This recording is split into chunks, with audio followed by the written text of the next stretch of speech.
আপনারা পেছন দিকে চলে যান। আমি আমাদের স্বেচ্ছাসেবক ভাইকে অনুরোধ করছি, যুবদলের স্বেচ্ছাসেবক ভাই এখানে আছেন। আমি আমাকে বলার জন্য আমি বলছি স্বেচ্ছাসেবক দলের সভাপতি সাধারণ সম্পাদক ভাইকে আমি বিনীত অনুরোধ করছি, আপনারা সবাইকে সহযোগিতা করেন।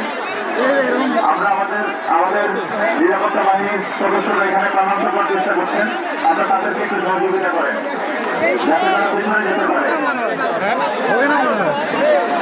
স্বেচ্ছাসেবক দলের ভাইরা আছেন এখানে, তারা স্বেচ্ছায় সহযোগিতা করে যাচ্ছেন বা অন্তর্ভাবে।